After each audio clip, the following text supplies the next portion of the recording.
पर घाट के किनारे कई राज लिए बैठे हैं। ये कहानी शुरू होती है बनारस के घाट के पास बने ममता निवास से, जहाँ प्रिया लाल जोड़े में ममता के घर उसकी बहू बनकर आती है। आओ आओ बहू, घर को अपने पैरों से पवित्र करो। ममता घर की दहलीज पार कर ही रही होती है कि अचानक एक बहुत गंदी सी बास पूरे घर में फैल जाती है।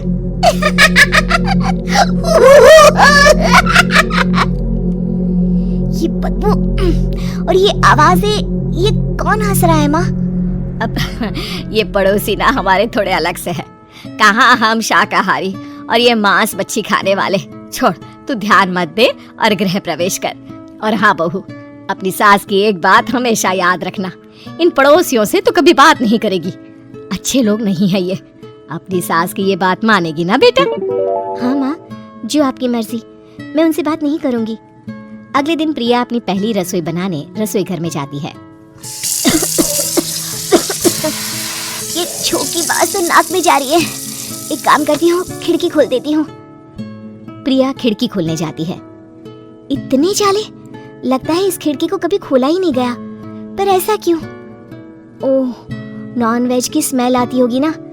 2 मिनट के लिए खोल लेती हूँ, फिर बंद कर दूंगी।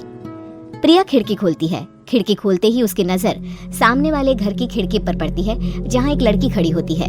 हाथों में मेहंदी, लाल रंग की साड़ी, बिल्कुल सजी धजी, मानो प्रिया की तरह ही वो भी नई नवेली बहू हो। वो प्रिया को देखकर मुस्कुराती है। हे भगवान, माँ ने तो इनसे बात करने को मना किया था। प्रिया फौरन ही खिड़की बंद कर देती है और तवे पर चढ़े रोटी की ओर देखने लगती है, पर वहाँ रोटी न होकर मछली पड़ी होती है। ये क्या? पहली ही रसोई में इतनी बड़ी गलती! हे भगवान, अब मैं क्या करूं? प्रिया बहुत डर जाती है और फौरन रसोई की सफाई करने और फिर सभी के लिए खाना बनाने लग जाती है। जब वो सबको खाना परोसती है, सब तो ठीक है, मैं बेकार में चिंता कर रही थी।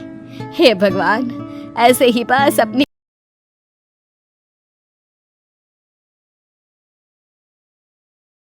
कृपा बनाए रखना।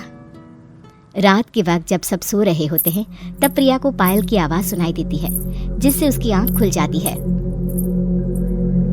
ये पायल की आवाज कहाँ से आ रही है? प्रिया उठकर उस आवाज के पीछे छत की सीढ़ियों तक जाती है। तभी उसे बच्चे के रोने की आवाज आती है। प्रिया छत पर जाती है तो क्या देखती है? वही लाल साड़ी वाली लड़की अपनी गोद में एक नवजात बच्चे को घुमा घुमा कर सुला रही है। तभी प्रिया की नजर उसके पेट पर पड़ती है। ओह गॉड, ये तो प्रेग्नेंट भी है। सुनिए, बच्चा सो नहीं रहा है क्या? मैं कुछ मदद करूं? नहीं नहीं, आपके घर वालों को अच्छा नहीं लगेगा, मैं संभाल लूंगी। स्नेहा की गोद से बच्चा हाथ मारकर प्रिया की गोद में आने को छटपटाने लगता है। दोनों घर अगल बगल में बने होने के कारण प्रिया उस बच्चे को गोद में ले लेती है।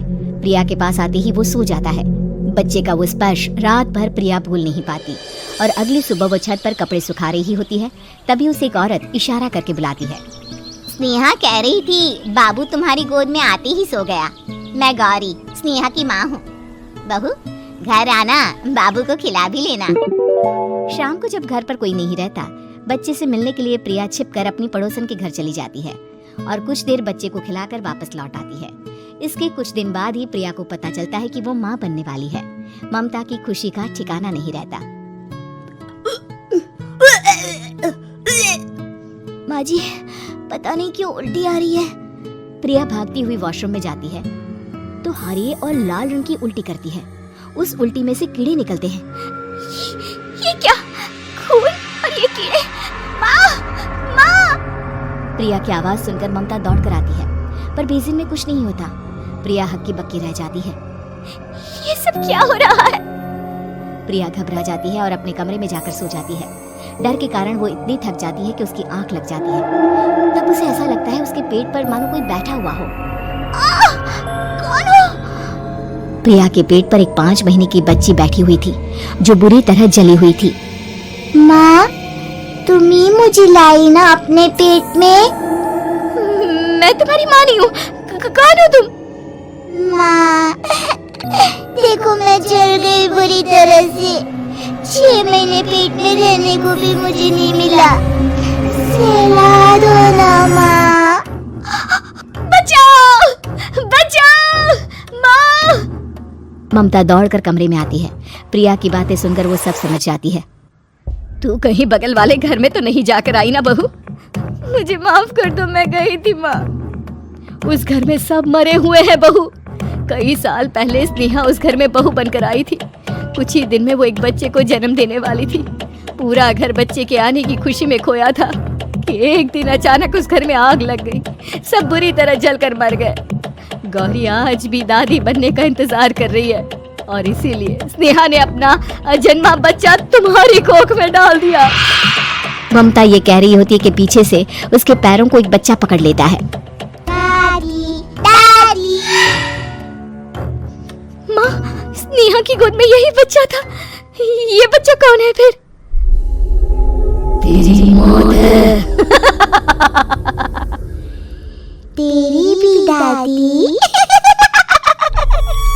जिस चीज का ममता को डर था वही हो गया। ममता निवास के ऊपर मौत ने चादर बिछा दी थी। प्रिया का पेट ऐसे बढ़ जाता है मानो 9 महीने का हो। 2 हाथ उसके पेट से बाहर निकलते हैं। बहू, संतोष को फोन कर, किसी पंडित जी को बुला बहू। प्रिया का पति भागता हुआ घर आता है। ये तो होना ही था माँ। तेरा पाप तेरे सामने आ गया तो तू सह नहीं पा रही है। स्नेहा घर में आग लगी नहीं थी, माँ ने लगाई थी प्रॉपर्टी की लालच में। और वो बच्चा मेरी पहली पत्नी का बच्चा है, मेरा बेटा, जो कि उस आग की चपेट का शिकार हो गया था। मैंने तुमसे ये सब माँ के कहने पर छुपाया था। मुझे माफ कर दो प्रिया। तुम अगर चाहो तो यहाँ से जा सकती हो। मैं तुम्हें किसी भी बंधन में रखना नहीं चाहता। मेरी शादी हुई है आपसे, मैं आपको छोड़ नहीं सकती, पर उससे पहले हमें स्नेहा, उसकी माँ और बच्चे की आत्मा की शांति करवानी होगी। संतोष और ममता गौरी के घर जाते हैं। अंदर सब कुछ जला हुआ होता है। जमीन पर जली हुई लाशें बिखरी हुई थी। ममता रो रो कर अपनी करने की माफी गौरी से मांगती है। प्रिया स्नेहा के घर वालों का अंतिम संस्कार करवा देती है और ममता निवास फिर से आत्माओं के साए से मुक्त हो जाता है।